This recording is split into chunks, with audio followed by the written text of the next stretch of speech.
అసలు మీకు చలి అనేదే ఉండదు. ఆమె చెప్పండి. చలి అనేది మీ దగ్గరికి రాదు. పైగా ఈ యొక్క మంచులో దేవుని ఆశీర్వాదాలు మీరు తీసుకుని వచ్చుదురు గాక. ఇక్కడ ఏర్పాటు చేసినటువంటి భోజన పదార్థాల కంటే అత్యంత మధురమైనటువంటి జీవాహారమును మీరు తీసుకుందురు గాక. దేవుడి యొక్క క్రిస్మస్ లో గొప్ప దేవుళ్ళు మీకు ఇచ్చును గాక. అద్భుతాలు మీకు జరిగించును గాక. ఆశ్చర్యమైన కార్యములు జరిగించును గాక. నేను త్వరగానే ముగిస్తాను. రెండు మాటలు చెప్తాను. యేసు ప్రభువారు ఈ లోకంలోనికి నరావతారిగా ఎందుకు రావాలి, లేదా యేసు ప్రభువారు మన కోసం ఎందుకు మరణించాలి, మన రూపంలో ఎందుకు జన్మించాలి అనేటువంటి కొన్ని విషయాలు మీకు తెలియపరిచి ముగిస్తాను. పెద్దగా వాకింగ్ కూడా ఏం చెప్పను. అయితే మీరు నాతో ప్రతిస్పందించాలి. ఎందుకంటే నేను మరి కాలేజీలో కూడా చేస్తాను కనుక, లెక్చరర్ కనుక మీ నుంచి రెస్పాన్స్ కోరుకుంటాను. మీరు వింటున్నారు అని అంటే ముందుకు తీసుకుని వెళ్తాను, లేదంటే ఆపేస్తాను. స్తోత్రం చెప్పండి ఒకసారి. చలిగా ఉన్న వాళ్ళందరూ స్తోత్రం చెప్పండి. ఉన్నది అందరికీ చలిగానే ఉంది, స్తోత్రం చెప్పండి. మాకు దైవజనులు కూడా జలుబులు, దగ్గులు, ఎందుకంటే ప్రతి చోట మంచులే కాబట్టి. అయ్యగారు అయితే జండు బాంబు కూడా తెచ్చుకున్నారు. దాని నుంచి అడుగుదాం అనుకుంటున్నాను నేను. హల్లెలూయా. దేవుడు మిమ్మల్ని దీవించును గాక.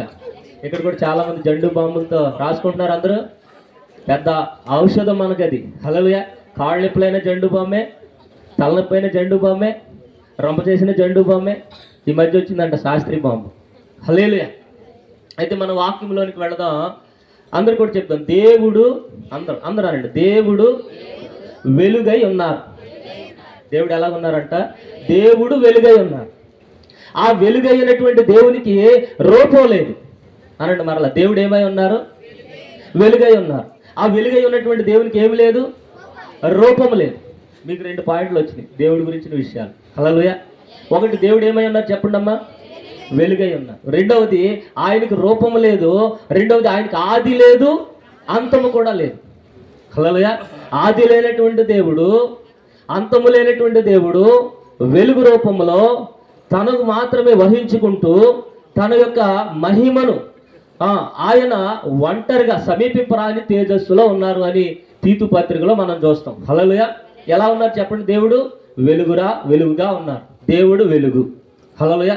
రెండవది, దేవునికి రూపము లేదు, ఆయన అదృశ్యుడు. హల్లెలూయా. దేవునికి రూపం లేదు, అదృశ్యుడు. అంత మాత్రమే కదా, ఆయన ఆది అంతము లేనటువంటి దేవుడు. ఆయన ఒక ఆలోచన వచ్చింది. ఏమనంటే ఈ సృష్టిని కలగజేయాలి, దేవునికి ఒక సృష్టిని కలగజేయాలి అని అనుకున్నాడు. హల్లెలూయా. కాబట్టి విశ్వానికి బయట ఉన్నటువంటి విషయాలు అరటిపండు ఒలిచి నోట్లో పెట్టినట్టుగా 2 మాటలు చెప్తాను. అది జాగ్రత్తగా మీరు గ్రహించుకుని దాన్ని భుజించి అరగించుకుని ధ్యానం చేయగలిగితే మీకు వాక్యాలన్నీ అర్థమైపోవును గాక. ఈ ప్రాథమిక బేసిక్ మీకు తెలియకపోతే వాక్యం ఎంత చెప్పినా మీకు అర్థం కాదు. హల్లెలూయా. ఎందుకంటే వాక్యము దేవుడై ఉన్నారు కాబట్టి వాక్యం అర్థం కావాలి అంటే కొన్ని విషయాలు మీరు తెలుసుకుందాం. ఓకేనా? త్వరగానే నేను ముగించేస్తాను. ఒకసారి స్తోత్రం చెప్పండి. దేవుడు ఏమై ఉన్నారు? వెలుగై ఉన్నారు. రెండవది, ఆయనకు రూపం లేదు. అంత మాత్రమే కదా, ఆది లేని దేవుడు, అంతము లేనటువంటి దేవుడు ఆయన మాత్రమే ఉన్నారు. ఆయన విశ్వానికి అవల ఉన్నారు. విశ్వంలో ఉండడు ఆయన. హల్లెలూయా. విశ్వానికి అవల ఉన్నారు. ఆయన అనుకున్నాడు సృష్టిని కలగజేయాలి, ఆత్మ సంబంధమైనటువంటి సృష్టిని కలగజేయాలి, భౌతిక సంబంధమైనటువంటి సృష్టిని కలగజేయాలి, దేవదూతలు తయారు చేసుకోవాలి, మానవులు తయారు చేయాలి, సింహాసనాలు, ప్రధానులు, తనకున్నటువంటి ఆత్మ సంబంధం ప్రతి లోకాన్ని తయారు చేసుకోవాలి, దాని ద్వారా ఆయన మహిమ పొందుకోవాలి అనుకున్నారు. అంతే. హల్లెలూయా. ఏమనుకున్నారు చెప్పండి? రాజ్యాలు, ఏమండి, లోకాలు అన్నింటిని కూడా స్థాపించి దాని ద్వారా ఆయన మహిమను పొందుకోవాలనుకున్నారు. ఏం పొందుకోవాలనుకున్నారు? మహిమను పొందుకోవాలనుకున్నారు. స్తోత్రం చెప్పండి ఒకసారి. అర్థమవుతుంది అందరికీ? ఏమైనా కష్టంగా ఉందా? 2 మాటలు. హల్లెలూయా. అయితే ఆయనకు సరిహద్దులు లేవు. ఎంత దూరం వెళ్ళినా, విశ్వానికి అవల ఎంత దూరం వెళ్ళినా ఆయన వెలుగు ఉంటానే ఉంది. ఎంత దూరం వెళ్ళినా ఆయన జ్ఞానం ఉంటానే ఉంది. ఆయన మహిమే ఉంటానే ఉంది. ఆ అనంతుడైనటువంటి దేవుడు తన వెలుగుని కొంతవరకు వెనక్కి తీసుకున్నారు. వెలుగుని ఏం చేశారమ్మా? కొంతవరకు వెనక్కి తీసుకున్నారు. అక్కడ శూన్యం అనేటువంటిది ఏర్పడింది. హల్లెలూయా. ఆ శూన్యములో నుంచి మనకు కనిపిస్తున్నటువంటి దేవుడు, సింహాసనాలు, దేవదూతలు, చనిపోయినటువంటి ఆత్మలు, ఈ అన్ని లోకాలు అనేటువంటి ఆ శూన్యములో ఏర్పడింది. హల్లెలూయా. కాబట్టి ఈ లోకాలన్నీ దేవుని మహిమపరచాలనేటువంటి ఒక ఆలోచన. అయితే ఇలాగో చాలా లోకాలు ఏర్పడినాయి. ఈ యొక్క ప్రాథమిక లోకం ఏమిటి అనంటే దేవుడు ఉండేటువంటి లోకం ప్రాథమిక లోకం. ఆఖరి లోకం ఏమిటి అనంటే భూలోకం. చెప్పండి, మొదటి లోకం ఏంటి? దేవుడు ఉండేటువంటి లోకం. అక్కడ దేవదూతలు కూడా ఉండరు. హల్లెలూయా. ఆయన దగ్గరికి ఎవరు కూడా వెళ్ళలేరు. ఆయన అంటాడు, నన్ను చూసి ఏ నరుడు కూడా బ్రతకలేదు అని. మాటలు అర్థమవుతున్నాయా? స్తోత్రం చెప్పండి ఒకసారి. ప్రథమ లోకం ఏంటి? ప్రారంభ లోకం, దేవుడు ఉండేటువంటి లోకం. అక్కడ దేవదూతలు కూడా ఉండరు. ఆఖరి లోకం ఏంటి? మనం ఉన్నటువంటి భూలోకం. ఈ రెండు పదార్థాలు తీసుకుని దేవుడు భూమి మీద మానవులను తయారు చేశాడు. హల్లెలూయా. ఎవరు తయారు చేశారు చెప్పండి అమ్మా? మానవులను తయారు చేశారు. అందరు ఇక్కడే ఉన్నారా? స్తోత్రం చెప్పండి ఒకసారి. కాబట్టి పైలోకంలో ఉన్నటువంటి దేవుని ఆత్మ, భూలోకంలో ఉన్నటువంటి నేల వంటి రెండింటిని కలిపి ఆదామవలను తయారు చేశాడు. ఆదామవల పని ఏమిటి అని అంటే దేవుని మాట వినాలి. చెప్పండి, ఆదామవల పని ఏంటి? దేవుని మాట వినాలి. దేవుడు ఏం చేయాలి? వారిని ఆశీర్వదించాలి. అది ఒక నిబంధన. ఈ మధ్యలో చాలా ఇష్టం ఉంది, అదంతా చెప్పట్లేదు. ఆదామవలను తయారు చేసుకున్నాడు తన మహిమ నిమిత్తం, తన స్వరూపంలో, తన పోలికలో. హల్లెలూయా. దేవుని యొక్క ఉద్దేశం ఏంటి? యావత్తు ప్రపంచం అంతా ఈ మానవులు ఏలాలి, ఈ మానవులు నా మాట వినాలి అనేటువంటి దేవుని ఆలోచన. అయితే దేవుని యొక్క ఆజ్ఞను పక్కన పెట్టారు ఈ అపవాది వలన. హల్లెలూయా. మానవుడు ఏమైపోయాడు అని అంటే, ఈ రెండు లోకాలకు తయారు చేసినటువంటి మానవుడు అంటే భూ సంబంధమైనటువంటి నేలమంటుతో దేవుడు నరుని తయారు చేశారు. పైలోకంలో సెఫిరోతులో ఉన్నటువంటి తన ఆత్మను కూడా కలిపి ఏమంటే దైవ మానవుడిగా ఈ యొక్క ఆదామవలను తయారు చేస్తే, చీకటి అనేటువంటిది వారిలో ప్రవేశించి ఇక ఆయన అనుకున్నటువంటి సృష్టిని అంతటిని కూడా వినాశనం అనేటువంటిది జరిగింది. హల్లెలూయా. వినాశనం అనేటువంటిది జరిగింది. ఆదామవలు పాపం చేశారు. పాపం అంటే ఆజ్ఞను అతిక్రమించడమే పాపము. హల్లెలూయా. ఏదేను తోటలు ఈ పాపం చేసి దేవుని అనుకున్నటువంటి రూపం కాకుండా దెయ్యం అనుకున్నటువంటి రూపాలు మానవుల్లో కలిగినాయి. హల్లెలూయా. అందుకని చాలాసార్లుగా మళ్ళా దేవుని యొక్క రూపము మానవులోనికి రావాలి అని, మానవుడు వారిలోనికి రావాలి అని, మానవుడు దేవునిలోనికి రావాలని, మానవుడు దేవుడు ఏకం కలిగినటువంటి ఒక లోకం, పరలోకం అనేటువంటిది రావాలి అనేటువంటి దేవుని ఉద్దేశం. కానీ అది జరగట్ల. హల్లెలూయా. ఆదాము తర్వాత ప్రతి ఒక్క మానవుడు కూడా, దైవ రూపంలోని ప్రతి ఒక్క మానవుడు కూడా పాపంలో పడిపోయారు. పాపంలో పడిపోయి తన రూపాన్ని, తన యొక్క స్థితిని కోల్పోయినటువంటి ఈ యొక్క మానవుడికి దేవుడు అంటే ఎవరు? అసలు దేవుడు మానవుల యొక్క పక్షంగా అసలు దేవుడు మానవులు ఎందుకు తయారు చేశాడు? దేవుని యొక్క ఉద్దేశం ఏమిటి? దేవుని యొక్క చిత్తం ఏమిటి? అసలు దేవుడి సృష్టిని ఎందుకు తయారు చేయాలనుకున్నాడు? అసలు మానవుడి జీవితం ఏంటి? ఈ దరిద్రత ఏంటి, కష్టం ఏంటి, అన్నిటిని చెప్పడానికి యేసు ప్రభువారు ఏమంటే దేవుడే మానవ రూపంలో భూమి మీదకి వచ్చాడు. అదే క్రిస్మస్. దగ్గరగా చప్పలు కొట్టి దేవుని నామమును మహిమపరుస్తాం. హల్లెలూయా. హల్లెలూయా. కాబట్టి రెండు లోకాలకు సంబంధించినటువంటి మానవుడు, పరలోకానికి సంబంధించి భూలోకానికి సంబంధించినటువంటి మానవుడు తన పాపం ద్వారా పరలోకం చేరలేకపోతున్నాడు. ఇక భూమి మీదే ఈ కష్టాల్లో, నష్టాల్లో, శ్రమల్లో, ఇబ్బందుల్లో భూమి మీద ఉండిపోతున్నాడు. అక్కడ నుంచి నరకానికి వెళ్ళిపోతున్నాడు. హల్లెలూయా.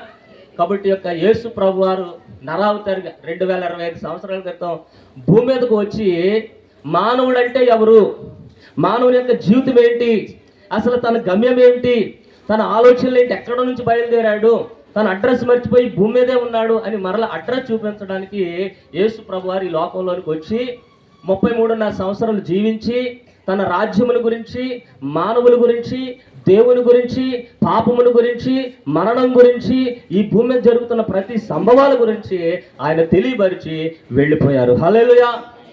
కాబట్టి నిజమైనటువంటి క్రిస్మస్ ఎప్పుడు అని అంటే క్రీస్తుని ఆరాధన చేసినప్పుడు. నిజమైన క్రిస్మస్ ఎప్పుడు అని అంటే క్రీస్తు గురించి తెలుసుకున్నప్పుడు. నిజమైనటువంటి క్రిస్మస్ ఎప్పుడు అని అంటే నీ భవిష్యత్తు నా భవిష్యత్తు తెలుసుకున్నప్పుడు. హల్లెలూయా.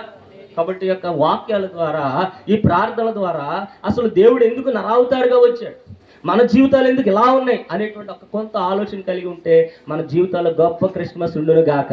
ప్రతిరోజు క్రిస్మస్ మన జీవితంలో ఉండును గాక. మన పరలోక రాజ్యం చేరినప్పుడు అండి పరలోక దూతాలు క్రిస్మస్ చేసుకుంటాయే, అప్పుడు నిజమైనటువంటి క్రిస్మస్. హల్లెలూయా. మన ఆత్మ నరకానికి వెళ్లకుండా యేసు ప్రభు రక్షకుడుగా అంగీకరించి, ఇందాక అయ్యగారు అన్నారు సూక్ష్మంలో మోక్షం అని, అది కనుక అంగీకరించి మనం పరలోక రాజ్యం వెళితే మన నిమిత్తం దేవదూతలు చేసుకుంటాయే, అవి నిజమైనటువంటి క్రిస్మస్. బిగ్గరగా చప్పట్లు కొట్టి దేవుని నామమును మహిమపరుద్దాం. హల్లెలూయా. అందుకని యేసు ప్రభు భూమి మీదకి వచ్చి చాలా రుజువులు చూపించారు. అయ్యా మానవులారా, మీరు పరలోకానికి సంబంధించిన వారు, మీది భూలోకం కాదు. అయ్యా మానవుల వారా, మీరు దేవుని అంశం మీలో ఉంది, దేవుని శ్వాస మీలో ఉంది, మరలా మీరు పరలోకం రావాలి, నా ద్వారా రావాలి, నేను తీసుకుని వెళ్ళడానికి వచ్చాను అని నరావతారిగా మన పోలికలో పుట్టి, ఏమంటే మనకు వలే జీవించి, ఏమంటే ఆయన ఉన్నతమైన కుటుంబంలో పుట్టలేదు కానీ పశువుల పాకలో పుట్టి, పశువుల పాకలో జన్మించి, దావీదు వంశంలోనికి వచ్చి, ఏమంటే యోధా గోత్రములో జన్మించి ఇదన్నిటికీ కూడా దేవుని యొక్క జీనియాలజీ అనేటువంటిది అవుతుంది. అదంతా చెప్తే మీకు తెల్లారిపోద్ది. హల్లెలూయా. కాబట్టి దేవుని యొక్క ఒక ఉద్దేశం ఏమిటంటే ఈ క్రిస్మస్ ద్వారా మన ఆత్మ రక్షించబడును గాక. ఆమేన్ చెప్పండి. ఈ క్రిస్మస్ ద్వారా మన ఆత్మ ఏం చేయబడాలా? రక్షించబడాలా. ఆల్రెడీ రక్షణ తీసుకున్నారు, అది ఉందో లేదో మీకు తెలియదు. హల్లెలూయా. ప్రతిరోజు రక్షణ కాపాడుకోవాలి. ఆమేన్ చెప్పండి. ప్రతిరోజు రక్షణ కాపాడుకోవాలి. పరలోకములో ఎంటర్ అయ్యేంత వరకు కూడా, ఆఖరి క్షణం వరకు కూడా మన రక్షణ కాపాడుకోవాలి.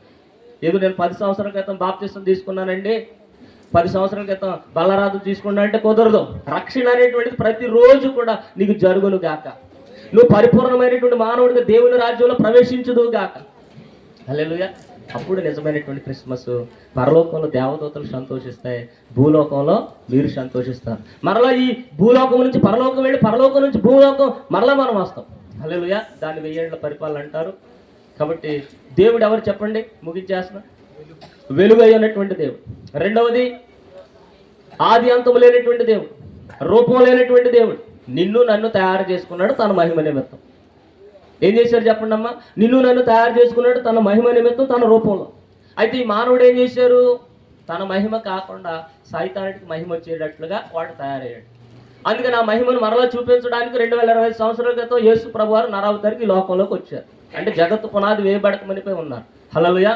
కాబట్టి ఆయన తెలుసుకుని ఆయన నామాన్ని మహిమపరిచి మనం రక్షించబడి ఇది నిజమైన రక్షణ అని ఇతరులకు తెలియపరిచి, ఇతరులను రక్షించి వారిని కూడా దేవుని రాజ్యంకి వచ్చేటట్లుగా ప్రయత్నాలు చేసి, మనం దేవుని రాజ్యం వెళ్ళి దేవుని రాజ్యం నుంచి భూరాజ్యానికి వచ్చి ఈ 2 రాజ్యాలు కలిసిపోయి, ఏమంటే సూక్ష్మంలో మోక్షం కూడా వచ్చి మోక్ష రాజ్యంలోకి మనం ప్రవేశించి దేవునితో పాటుగా మనము కూడా ఉండుదుము గాక. మనతో పాటుగా దేవుడు కూడా ఉండును గాక. నిత్యత్వాన్ని పొందుకొందుము గాక. అటు నిత్యత్వంలోనికి వెళ్ళడానికి ఈ భూమి మీద ప్రయాసాలు పొందుదుము గాక. అటువంటి కృప మనందరికీ తోడైండును గాక. ఆమె చిన్న ప్రార్థన చేద్దాం. మహాపరిశుద్ధుడా, కృప కలిగిన తండ్రి, జీవము కలిగిన వెత్తబడినటువంటి యొక్క వాక్యాన్ని బిడ్డల హృదయాల్లో జ్ఞాపకం పెట్టుకుని ఈ యొక్క ఆత్మ నశించిపోకుండా రక్షణ పొందుకున్న బిడ్డలు రక్షణ కాపాడుకుని అనేకుల్ని మరి రక్షణలో నడిపించి నిత్యరాజ్యం వెళ్ళేటువంటి కృపను అనుగ్రహించు అయ్యా. మేము రక్షించబడినప్పుడు కాదు కానీ మా రక్షణ మేము కాపాడుకుని నీ రాజ్యానికి వచ్చినప్పుడే నిజమైన క్రిస్మస్, నిజమైన సంతోషం, మీకు ఆనందం. అటువంటి కృపలో ఈ యొక్క సంఘాన్ని దీవించండి, చేరువచ్చిన వారిని దీవించండి అయ్యా. ఇదిగో జీవన్పాల అయ్యగారిని, అమ్మగారిని, పాప పూజని కూడా దీవించండి. వచ్చిన నాయకులు దీవించండి, పెద్దలు వెనకాల ఉన్నారు దైవజనులు, వారిని కూడా దీవించి మరొక పర్యాయము మేమందరం కలుసుకుని నిన్ను స్తుతించి అనేకమైన ఆత్మను రక్షించే కృపలో మమ్మల్ని అందరినీ వాడుకుని మీరే గొప్ప మహిమను పొందుకోమని త్వరగా రాని యేసుక్రీస్తు నామమున నడుచున్నాము తండ్రి. ఆమేన్. Happy happy Christmas. Merry merry Christmas. We wish you. అందరు గట్టిగా చెప్తారేమో అనుకున్నాం కానీ మాకెందుకు అన్నట్టు కూర్చున్నారు. దేవుడు మిమ్మల్ని దీవించునుగా. ఆమేన్. దేవుని పరిశుద్ధ నామానికి మహిమ కలుగును. హల్లెలూయా, హల్లెలూయా. ఇంకొక 2 మెసేజ్లు ఉన్నాయండి. ఒకటి నాది, రెండోది మన మధ్యన ఉన్నారు. ఎంతమంది ఆసక్తిగా ఉన్నారు? అబ్బా, నిండా వందనాలండి. 4 మాత్రమే చేతులు ఎత్తారు. మీరందరూ విన్నా వినకపోయినా సరే వాక్యము చెప్పబడుతుంది. ఇక్కడ డోర్ కూడా క్లోజ్ చేయబడుతుంది. ఓకేనా? సరే, మంచిది. ఈ సమయాన్ని జీవన్పాలయ్య గారికి అప్పగించే ముందు ఒక చిన్న మాట. మన మధ్యన వాడబడినటువంటి దైవజనులు ఇరువురు కూడా ఏమీ ఆషామాషి కాదండి. దేవుని ఆత్మ కూడా చూడండి. ఒకళ్ళని ఆత్మీయంగా వాడుకుంటే ఒకరిని థియాలజీతో వాడుకోవడం జరిగింది. ఇరువురే వారు చెప్పింది మరలా నేను ఎక్స్ప్లెనేషన్ చేయాలన్నా సరే చాలా ఆలస్యం అవుతుంది. కానీ వారికి ఉన్నటువంటి బిజీ షెడ్యూల్లో కూడా వారు అంత విరివిగా గంటలు నిలబడి వాక్య సందేశాన్ని చెప్పగలిగే వారు మనలను ప్రేమించి సమయాన్ని కుదించుకుని ఆ ఇచ్చినటువంటి 15-20 నిమిషాల లోపే వారు చెప్పి ముగించారు. అందుని బట్టి ఆ దైవ సేవకులు ఇరువురికి కూడా నా నిండు వందనాలు తెలియజేస్తున్నాను. అలాగే మన మధ్యన ఉన్న దైవ సేవకురాలకు కూడా నా నిండు వందనాలు. ఈ సమయంలో చిన్న ప్రార్థన చేసుకుందాము. నీలాద్రిపురం నుంచి వచ్చినటువంటి దైవజనులు గిజ్జనయ్య గారు మన మధ్యన ఉన్నారు. వారు మన మధ్యకు వచ్చినట్లయితే కనుక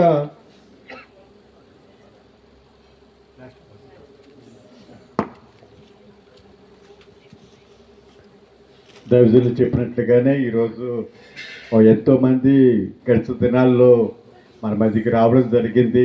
మీ అందరూ తెలుసు ఈరోజు పూజ పుట్టినరోజు ఏ విధంగా అయితే జరిగించుకుంటున్నామో మేము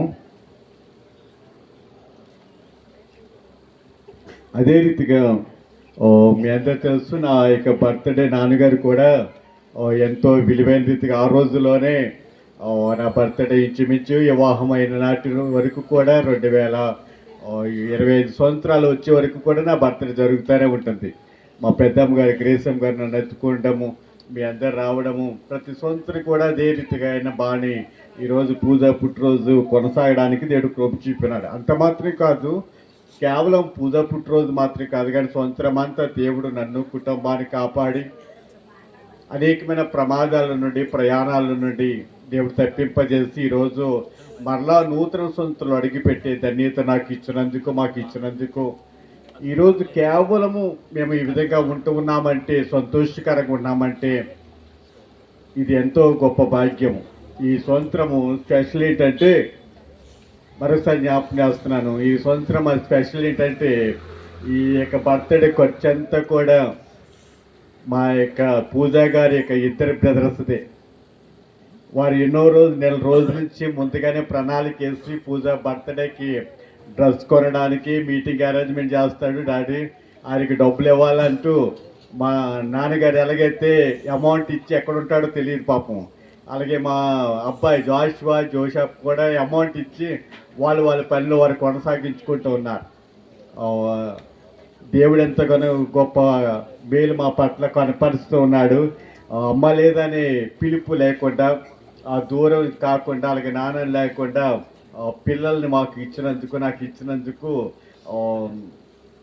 ఎంతగానో సంతోషిస్తూ ఉంటా ఉన్నాను. దేశమంతా తిరిగినా ఎవడే రూపాయి ఇవ్వడు. మరలా బాసం గారు అంటారు నాన్నగారికి అడిగి ఇంకెవరు ఇస్తారు మనకంటే మరలా ఆయన ఫోన్ చేసి ఎక్కడ ఆయన దగ్గర లేకపోయినా మరలా నా దగ్గర నాకు వచ్చి సరే ఎంత కావాలని కొట్టిసి చేస్తాడు.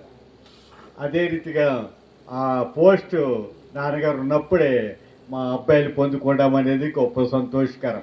ఎవరి కాలం మంది పుట్టిన కుమారులు బలవంతి చేతిలో బాణములు లాంటి వారికి ఉన్నారు కనుక కుమారుల కొరకు మా యొక్క కుటుంబం కొరకు మీకు అనుదిన ప్రార్థన జ్ఞాపకం చూసుకోనండి. అలాగే ప్రతి కుటుంబం కూడా దీవించబడాలని ఎంతో ఆశిస్తున్నాను. రాబోయే దినాల్లో గృహ నిర్మాణం కొరకు మీరు అనుదినము మా కొరకు ప్రార్థన చేయండి. అలాగే ఈరోజు ఇచ్చేస్తున్న దైవజనులకు మన మధ్య ఉన్న రాణి గారు అలాగే జగపతి గారు ఇరువురి గురించి ప్రతి సంవత్సరం జ్ఞాపకం చేస్తాను. వారు మన మధ్యకి రావడం మాకు ఎంతో సంతోషకరము. అలాగే వారి చేతుల మీదుగా దైవజనులు విజయ్ కుమార్ గారిని సన్మానించాలని వారు ఆశిస్తూ ఉన్నారు కనుక వారు నూతన సంవత్సరంలో అనేకమైన ప్రణాళిక ఇద్దరు కూడా ఉద్యోగాలు చేస్తున్నారు కానీ వారు మంచి గృహాన్ని కలిగి ఉండలేని వారు ఉన్నారు. ఇంచుమించు 5,000 రెంట్ కట్టి కొంత ఒక రెంట్లో వారు హౌస్లో ఉంటున్నారు. ఈ యొక్క కొత్త సంవత్సరంలో వారు నూతనమైన గృహాన్ని కొనాలని ప్రయత్నాలతో ఉంటున్నారు. కొన్ని గృహాలు చూశారు, ఒకటి 15, 20, 30 లక్షలు ఉన్నవి. ఏదేమైనా దేవుడికి అసాధ్యమైనది ఏది లేదు. రాబోయే దినాల్లో నూతన సంవత్సరంలో వారి గృహ నిర్మాణం కలగాలని ఎంతో ఆశిస్తున్నారు కనుక వారు చేతుల మీదుగా మన విజయ్ కుమార్ గారి చిన్న సత్కారాన్ని అనగా వారికి దండ వేసి గౌరవించాలని వారు ఆశిస్తూ ఉన్నారు. అలాగే వారి కొరకు ప్రార్థించి ఆ యొక్క సత్కారాన్ని స్వీకరించాలని ప్రేమతో ఆహ్వానిస్తున్నాను. జయపతి అలాగే వారి తనంతరము మన యొక్క మహేష్ తమ్ముడు అలాగే మేరీ ఇరువురు కూడా ఉన్నారు. వారు కూడా ఉద్యోగం చేస్తున్నారు కానీ కొంత ఆర్థికమైన పరిస్థితులు అలాగే మేరీ కూడా కొంత అనారోగ్య పరిస్థితులు వెంటాడుతున్నాయి. వారు కూడా వచ్చి మన యొక్క పౌలు గారిని సత్కరించాలని ప్రేమతో ఆహ్వానిస్తూ ఉన్నాం.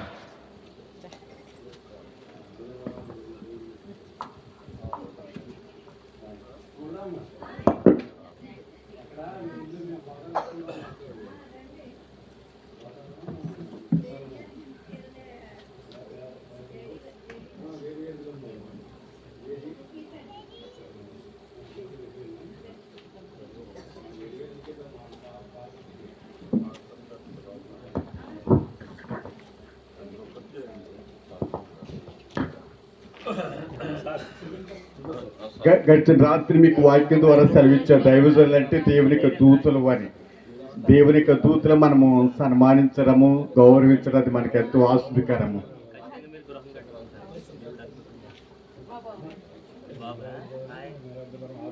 కాన్ఫరెన్స్ లో చూస్తున్నాం, చూడటం సంతోషం.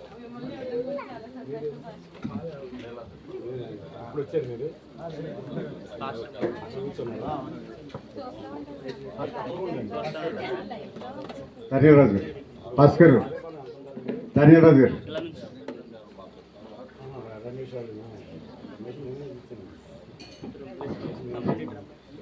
రమ్మ